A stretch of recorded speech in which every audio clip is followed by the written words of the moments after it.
Dieu notre Père, nous voici rassemblés pour méditer la passion et la mort de Jésus, ton Fils bien-aimé, ton parfait serviteur. Par amour pour nous, il a voulu partager la vie humaine, jusque dans ce qu'elle a de plus dur. Il a connu le temps de l'échec et de l'incompréhension, l'abandon de l'ami et la tentation du désespoir. Accorde-nous de découvrir en lui ton amour sans mesure pour les pécheurs que nous sommes. Apprends-nous à mettre nos pas dans les siens, qu'en partageant sa fidélité jusque dans la mort, nous passions avec lui dans la vie nouvelle. À toi, notre louange aujourd'hui et pour les siècles des siècles. Amen.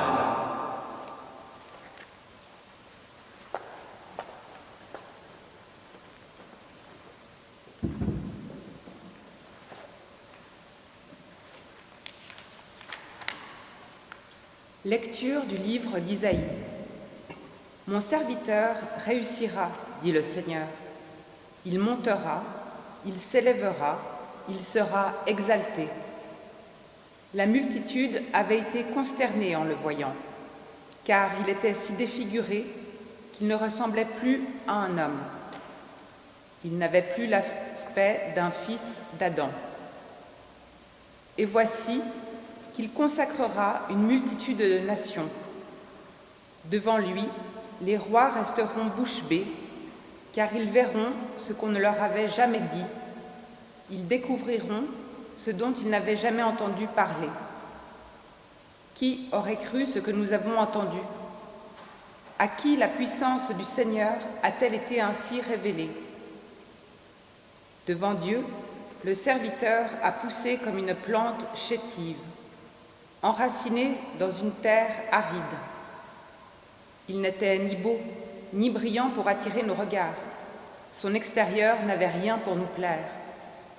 Il était méprisé, abandonné de tous, homme de douleur, familier de la souffrance, semblable aux lépreux dont on se détourne. Et nous l'avons méprisé, compté pour rien. Pourtant, c'étaient nos souffrances qu'il portait, nos douleurs dont il était chargé. Et nous pensions qu'il était châtié, frappé par Dieu, humilié. Or, c'est à cause de nos fautes qu'il a été transpercé, c'est par nos péchés qu'il a été broyé. Le châtiment qui nous obtient la paix est tombé sur lui, et c'est par ses blessures que nous sommes guéris. Nous étions tous errants, comme des brebis. Chacun suivait son propre chemin. Mais le Seigneur a fait retomber sur lui nos fautes à nous tous. Maltraité, il s'humilie, il n'ouvre pas la bouche. Comme un agneau conduit à l'abattoir, comme une brebis muette devant les tondeurs, il n'ouvre pas la bouche. Arrêté, puis jugé, il a été supprimé. Qui donc s'est soucié de son destin? Il a été retranché de la terre des vivants, frappé à cause des péchés de son peuple. On l'a enterré avec les mécréants. Son tombeau est avec ceux des enrichis. Et pourtant, il n'a jamais commis l'injustice, ni proféré le mensonge. Broyé par la souffrance, il a plu au Seigneur. Mais, s'il fait de sa vie un sacrifice d'expiation, il verra sa descendance, il prolongera ses jours. Par lui, s'accomplira la volonté du Seigneur. À cause de ses souffrances, il verra la lumière, il sera comblé. Parce qu'il a connu la souffrance, le juste, mon serviteur, justifiera les multitudes, il se chargera de leurs péchés. C'est pourquoi je lui donnerai la multitude en partage. Les puissants seront la part qu'il recevra, car il s'est dépouillé lui-même jusqu'à la mort. Il a été compté avec les pécheurs. Alors qu'il péchait, il portait le péché des multitudes et qu'il intercédait pour les pécheurs. Parole du Seigneur. Nous rendons grâce à Dieu.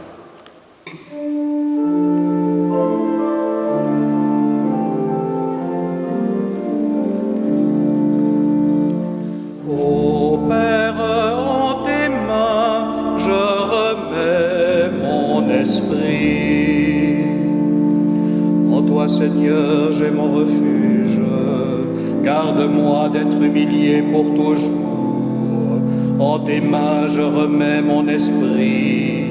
Tu me rachètes, Seigneur Dieu de vérité. Ô Père, en tes mains, je remets mon esprit. Je suis la risée de mes adversaires et même de mes voisins. Je fais peur à mes amis. S'ils me voient dans la rue, ils me fuient. Ô Père, en tes mains, je remets mon esprit. On m'ignore comme un mort oublié, comme une chose qu'on jette. J'entends les calomnies de la foule, ils s'accordent pour m'ôter la vie. Ô Père, en tes mains, je remets mon esprit. Moi, je suis sûr de toi, Seigneur. Je dis, tu es mon Dieu. Mes jours sont dans ta main, délivre-moi des mains hostiles qui s'acharnent. Ô Père, en tes mains, je remets mon esprit.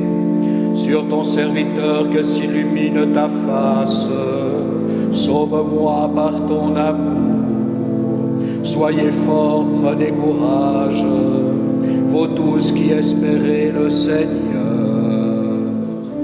Ô Père, en tes mains, je remets mon esprit.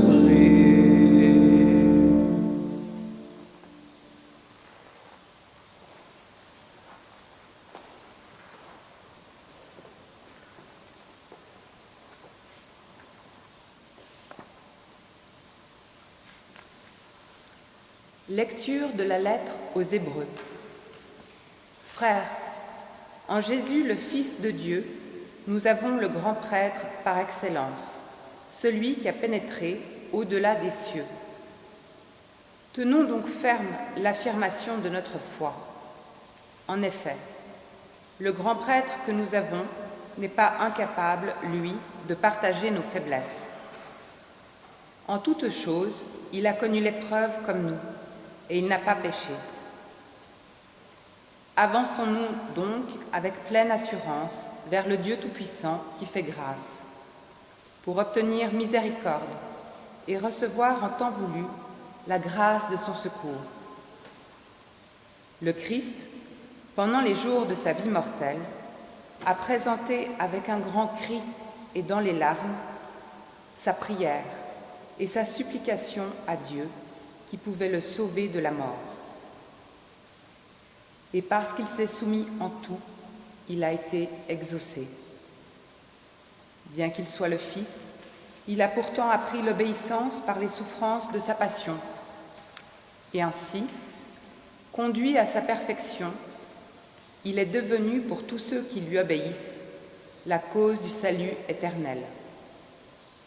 Parole du Seigneur. Nous rendons grâce à Dieu.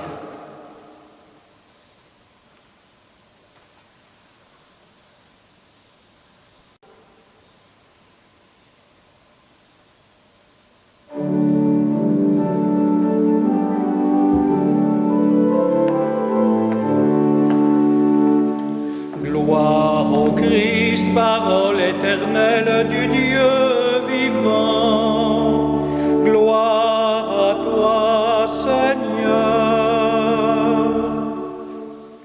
Pour nous, le Christ s'est fait obéissant jusqu'à la mort, et la mort sur une croix. Voilà pourquoi Dieu l'a élevé souverainement et lui a donné le nom qui est au-dessus de tout nom. Christ, mort pour nos péchés. Christ, ressuscité pour notre vie. Gloire au Christ, parole éternelle du Dieu vivant. Gloire à toi, Seigneur.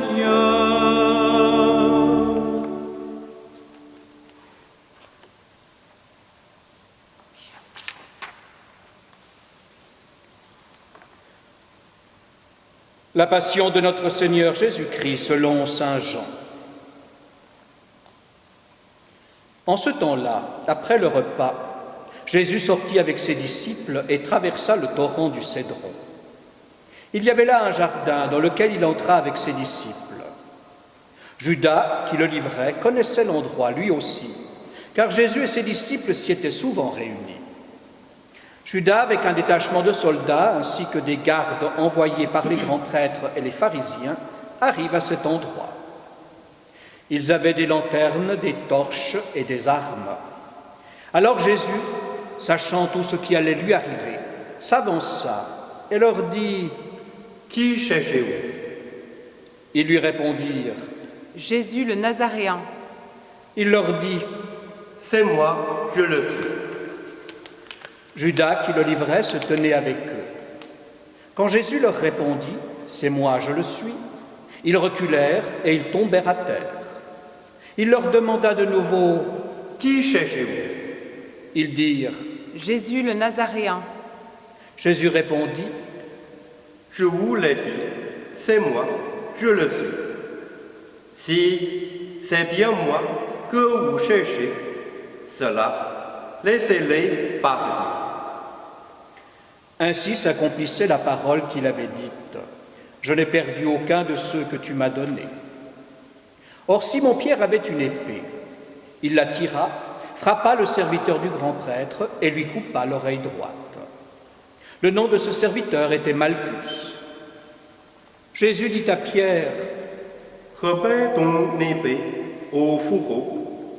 La coupe que m'a donnée le Père, vais-je refuser de la boire ?» Alors la troupe, le commandant et les gardes juifs se saisirent de Jésus et le ligotèrent. Ils l'emmenèrent d'abord chez Anne, beau-père de Caïphe, qui était grand prêtre cette année-là. Caïphe était celui qui avait donné aux Juifs ce conseil : il vaut mieux qu'un seul homme meure pour le peuple.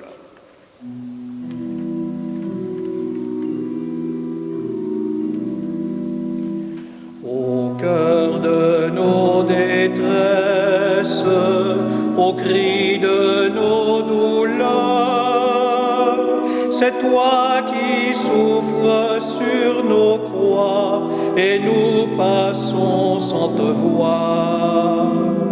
C'est toi qui souffres sur nos croix et nous passons sans te voir. Or, Simon-Pierre, ainsi qu'un autre disciple, suivaient Jésus. Comme ce disciple était connu du grand prêtre, il entra avec Jésus dans le palais du grand prêtre. Pierre se tenait près de la porte, dehors.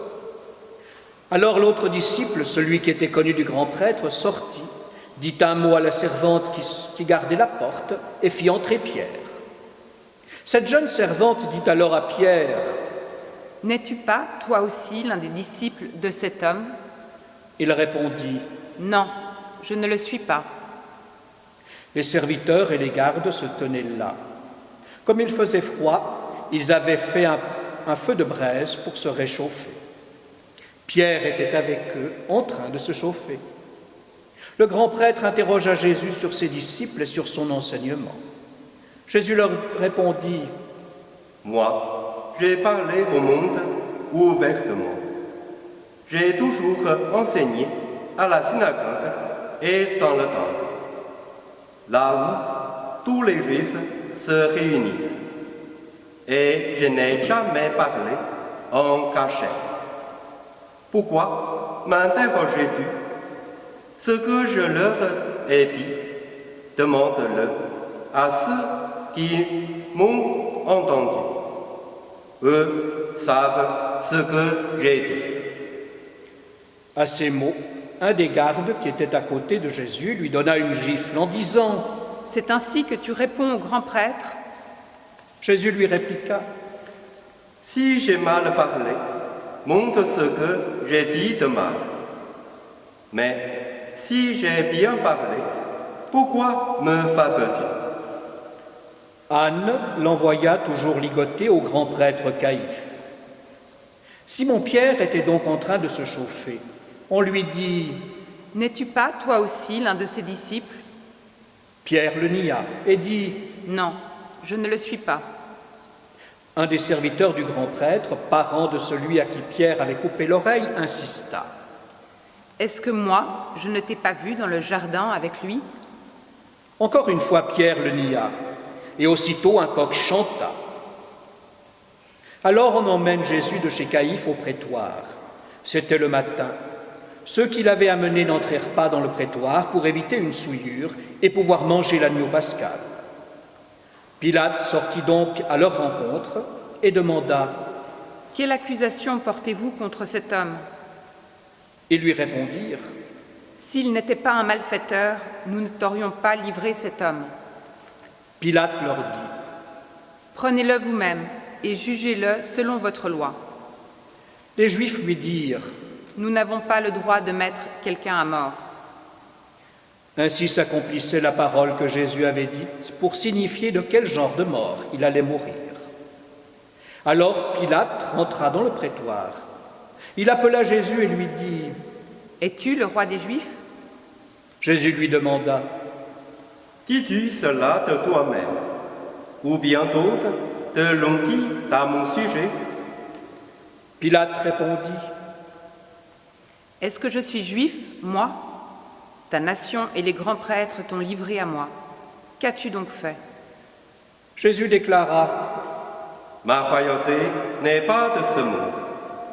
Si ma royauté était de ce monde, j'aurais des craintes qui se seraient battues pour que je ne sois pas livré aux Juifs.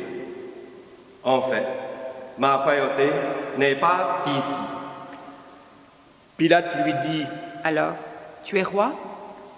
Jésus répondit « C'est toi-même qui dis que je suis roi. Moi, je suis né, je suis venu dans le monde pour ceci. Rendre témoignage à la vérité. Quiconque appartient à la vérité écoute ma voix. » Pilate lui dit « Qu'est-ce que la vérité ?» Ayant dit cela, il sortit de nouveau à la rencontre des Juifs et il leur déclara « Moi, je ne trouve en lui aucun motif de condamnation. Mais chez vous, c'est la coutume que je vous relâche quelqu'un pour la Pâque. Voulez-vous donc que je vous relâche le roi des Juifs ?» Alors ils répliquèrent en criant « Pas lui, mais Barabbas. » Or ce Barabbas était un bandit. Alors Pilate fit saisir Jésus pour qu'il soit flagellé. Les soldats tressèrent avec des épines une couronne qu'ils lui posèrent sur la tête, puis ils le revêtirent d'un manteau pourpre. Ils s'avançaient vers lui et ils disaient « Salut à toi, roi des Juifs !» Et ils le giflaient.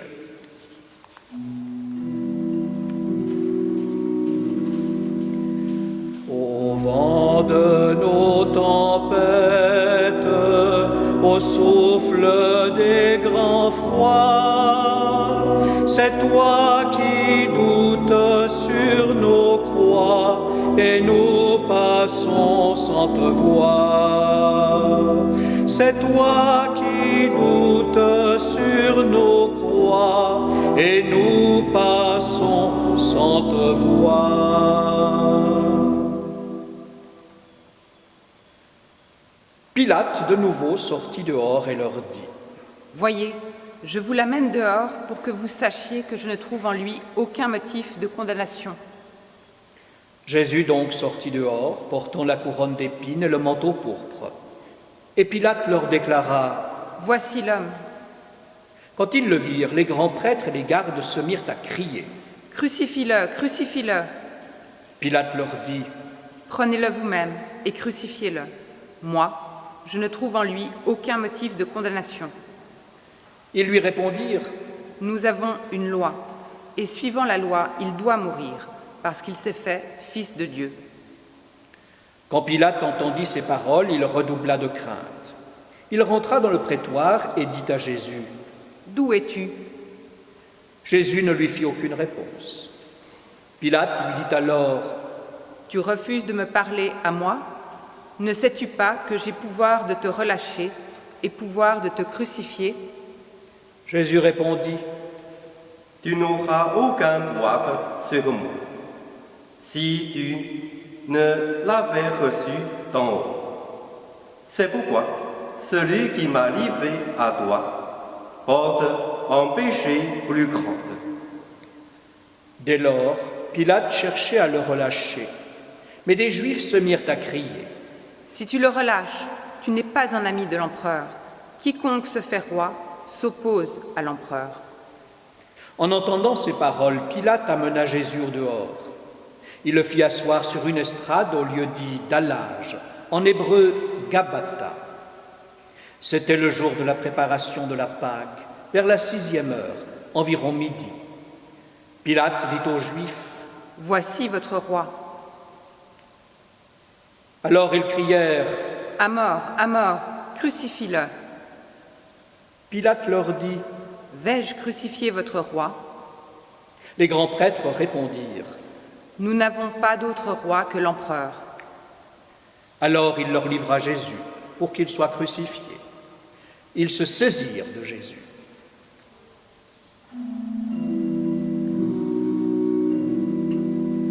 Au pas de nos déroutes, aux larmes du remords, c'est toi qui pleures sur nos croix et nous passons sans te voir. C'est toi qui pleures sur nos croix et nous passons sans te voir. Et lui-même, portant sa croix, sortit en direction du lieu dit le crâne ou calvaire, qui se dit en hébreu Golgotha. C'est là qu'ils le crucifièrent, et 2 autres avec lui, un de chaque côté, et Jésus au milieu. Pilate avait rédigé un écriteau qu'il fit placer sur la croix. Il était écrit « Jésus le Nazaréen, roi des Juifs ». Beaucoup de Juifs lurent cet écriteau parce que l'endroit où l'on avait crucifié Jésus était proche de la ville et que c'était écrit en hébreu, en latin et en grec. Alors les grands prêtres des Juifs dirent à Pilate « N'écris pas « roi des Juifs », mais « cet homme a dit « Je suis le roi des Juifs ». Pilate répondit « Ce que j'ai écrit, je l'ai écrit. » Quand les soldats eurent crucifié Jésus, ils prirent ses habits. Ils en firent 4 parts, une pour chaque soldat. Ils prirent aussi la tunique. C'était une tunique sans couture, tissée tout d'une pièce de haut en bas. Alors ils se dirent entre eux, « Ne la déchirons pas, désignons par le sort celui qui l'aura. » Ainsi s'accomplissait la parole de l'Écriture. Ils se sont partagés mes habits, ils ont tiré au sort mon vêtement. C'est bien ce que firent les soldats. Or, près de la croix de Jésus se tenaient sa mère et la sœur de sa mère, Marie, femme de Cléophas, et Marie-Madeleine. Jésus, voyant sa mère et près d'elle le disciple qu'il aimait, dit à sa mère, « Femme, voici ton fils. » Puis il dit aux disciples, « Voici ta mère. » Et à partir de cette heure-là, le disciple l'a pris chez lui. Après cela, sachant que tout désormais était achevé, pour que l'Écriture s'accomplisse jusqu'au bout, Jésus dit « J'ai soif. » Il y avait là un récipient plein d'une boisson vinaigrée. On fixa donc une éponge remplie de ce vinaigre à une branche d'hysope, et on l'approcha de sa bouche. Quand il eut pris le vinaigre, Jésus dit « Tout est accompli. » Puis, inclinant la tête, Il remit l'esprit.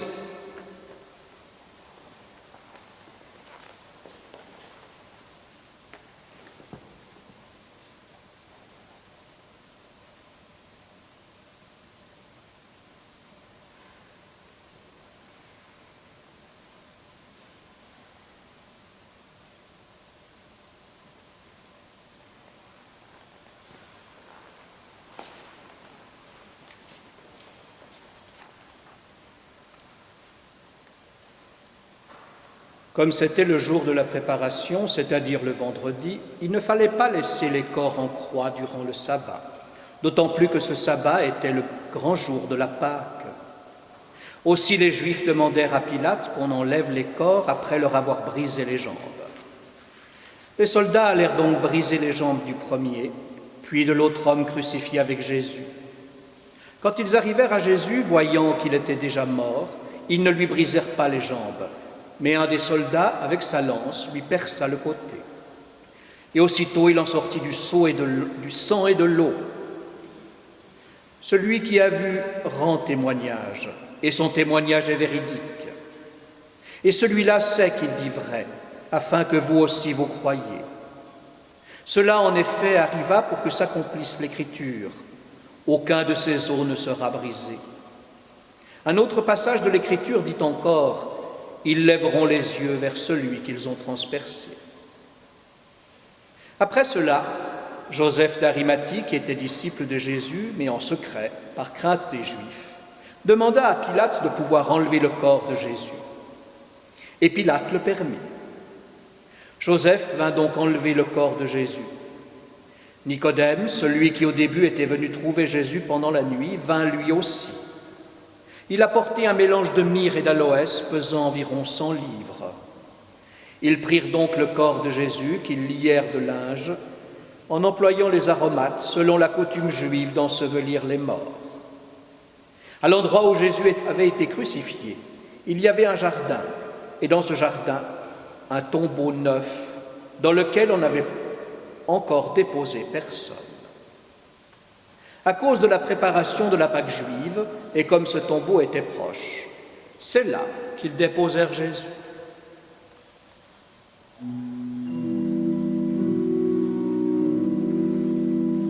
Ô nuit de solitude, au soir de l'abandon, c'est toi qui meurs sur nos croix, et nous passons sans te voir. C'est toi qui meurs sur nos croix, et nous passons sans te voir.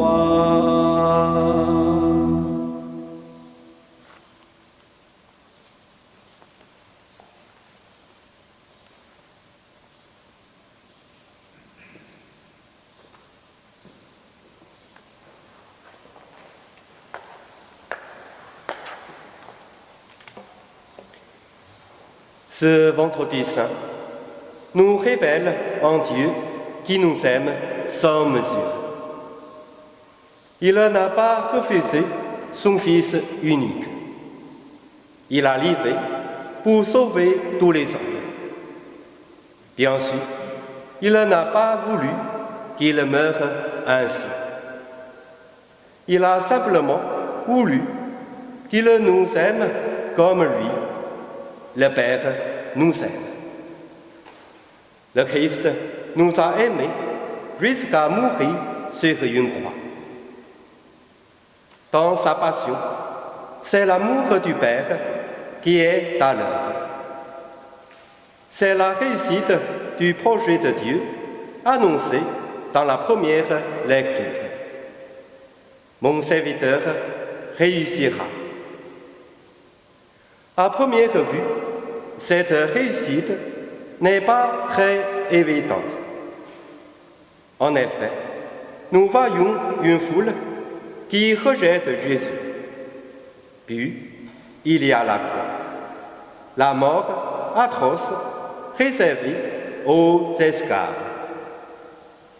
Mais le serviteur croyait deviendra le sauveur de tous ses frères. C'est par la croix que Jésus est devenu cause du salut éternel. Saint Jean nous présente la Passion comme une marche triomphale du Fils de Dieu vers son Père. Il nous faut la lire comme un récit de glorification. En lisant ce récit de la Passion, nous découvrons que Jésus a parfaitement conscience de ce qui va lui arriver. C'est lui qui donne librement sa vie. Ma vie, nul ne la prend, mais c'est moi qui la donne. C'est lui qui interpelle Judas et nous l'inverse. En ce vendredi saint, nous nous tournons vers la croix du Christ et nous faisons silence. Nous ne demandons pas au Seigneur de comprendre ce trop grand mystère, mais d'y communier. Pour nous chrétiens, c'est une démarche absolument essentielle. Au cours de cette célébration, une grande prière universelle nous sera proposée pour le monde entier. C'est en effet pour tous les hommes de tous les temps que Jésus a donné sa vie. En ce jour, notre pensée et notre prière vont vers tant d'hommes et de femmes qui portent une croix douloureuse. Pour beaucoup, cette croix s'appelle solitude, longue maladie, précarité. Et surtout, cette année, nous n'oublions pas ceux et celles qui sont infectés par le coronavirus. Mais à travers ces personnes qui souffrent, le Christ est là. Il se reconnaît dans celui qui a faim, celui qui est malade et seul. Il nous rejoint dans notre vie et notre mort, pour que nous soyons avec lui dans sa résurrection. En ce vendredi saint, nous contemplons la gloire de celui qui nous a aimés jusqu'au bout.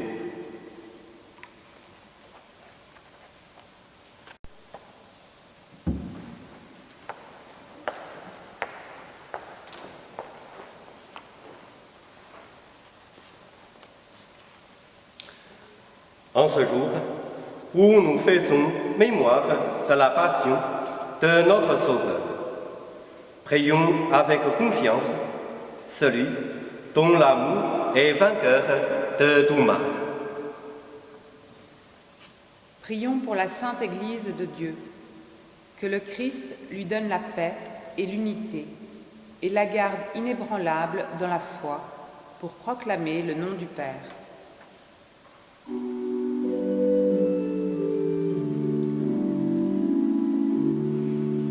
Jésus, sauveur du monde, écoute et prends pitié. Prions pour le pape François, que le Seigneur le garde sain et sauf pour conduire le peuple de Dieu. Prions pour notre évêque Charles, pour tous les évêques, les prêtres, les diacres, ceux qui remplissent des ministères dans l'Église, et l'ensemble du peuple des croyants. Que tous, par le don de ta grâce, servent Dieu avec fidélité.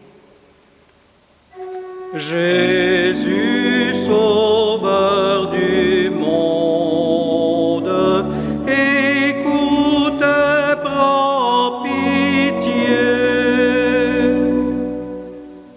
Prions pour les catéchumènes, que Jésus-Christ notre Seigneur ouvre leur intelligence et leur cœur et les accueille dans sa miséricorde. Qu'ils renaissent à la source du baptême et prennent place à la table de Dieu. Jésus, sauveur du monde, écoute et prends pitié. Prions pour les chrétiens de toute confession, que le Seigneur les garde dans l'unité de son amour et le même témoignage de l'Évangile. Jésus, sauveur du monde, écoute et prends pitié. Prions pour nos frères juifs à qui Dieu a parlé en premier, qu'ils manifestent l'alliance de Dieu avec les hommes et s'ouvrent au dialogue avec les autres croyants. Jésus, sauveur du monde, écoute et prends pitié. Prions pour les croyants de toute religion, pour ceux qui ne connaissent pas le Christ, que leur foi soit source d'amour pour leurs frères. Jésus, sauveur du monde, écoute et prends pitié. Prions pour ceux qui vivent sans religion et sans autre référence que le matérialisme ambiant. Prions pour que leur cœur s'ouvre à d'autres richesses. Jésus, sauveur du monde, écoute et prends pitié. Prions pour tous les élus, pour les chefs d'État et de gouvernement, pour tous les responsables des affaires publiques. Que leur action soit inspirée par la justice et le souci de la paix. Jésus, sauveur du monde, écoute et prends pitié. Prions le Père Tout-Puissant d'avoir pitié des hommes dans l'épreuve, qu'il débarrasse le monde de toute erreur, qu'il repousse la famine, qu'il vide les prisons et délivre les captifs, qu'il protège ceux qui voyagent, qu'il ramène chez eux les exilés, qu'il donne la force aux malades et accorde le salut aux mourants. Jésus, sauveur du monde, écoute et prends pitié. Prions pour tous ceux qui souffrent des conséquences de la pandémie actuelle. Que Dieu notre Père accorde la santé aux malades, la force au personnel soignant, le réconfort aux familles et le salut à toutes les personnes qui ont trouvé la mort. Jésus, sauveur du monde, écoute et prends pitié.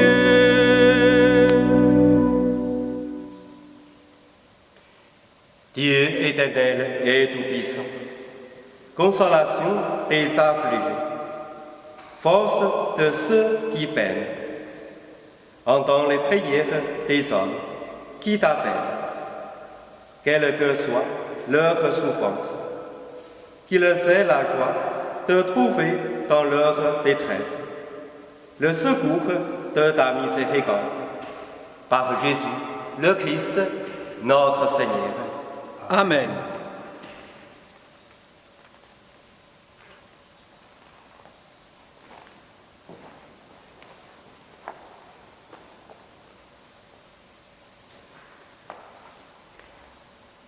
À l'époque du Christ, la croix évoquait l'horreur et l'humiliation. On l'appelait le supplice honteux. Et il était défendu de crucifier un citoyen romain. La mort sur la croix était réservée aux esclaves. et aux bandits d'origine étrangère. Mais en faisant de sa mort un geste d'amour jusqu'au bout, Jésus en a fait l'instrument de notre salut.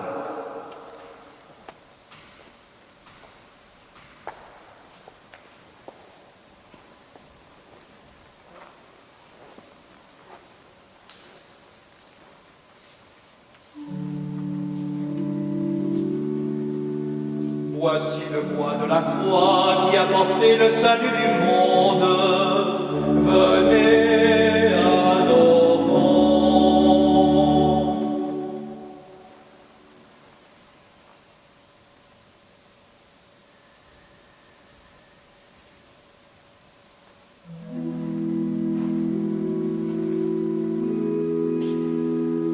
Voici le bois de la croix qui a porté le salut du monde. Venez, adorons.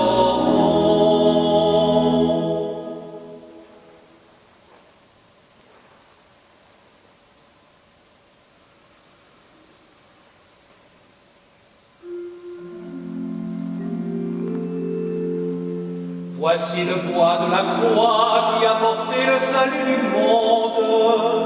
Venez, adorons.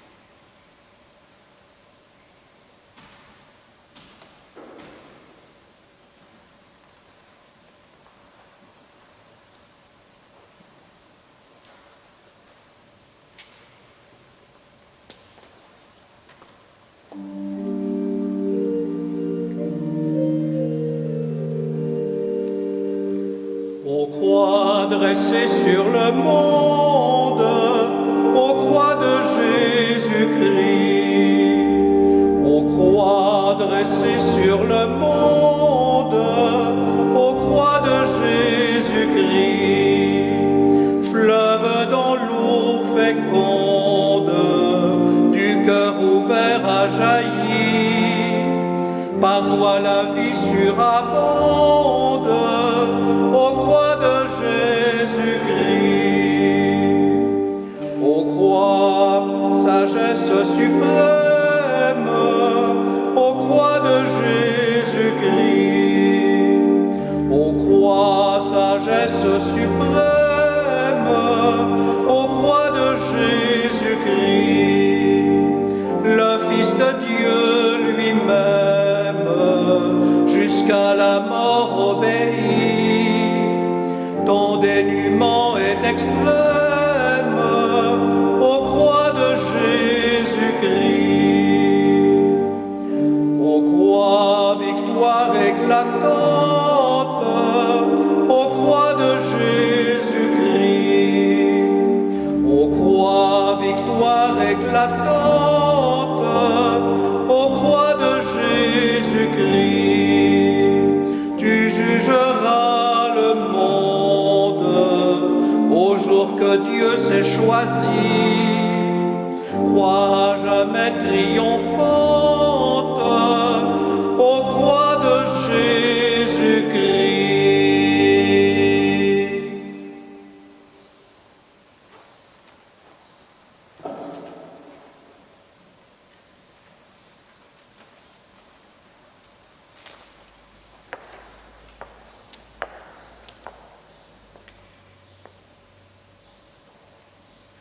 Demain, nous célébrons la veille pascale à 20h30.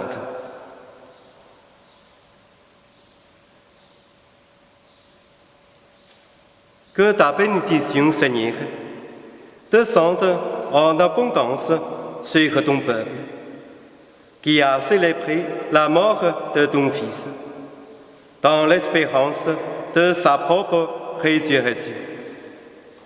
Accorde-lui pardon et réconfort. Augmente sa foi, rassure son éternelle rédemption.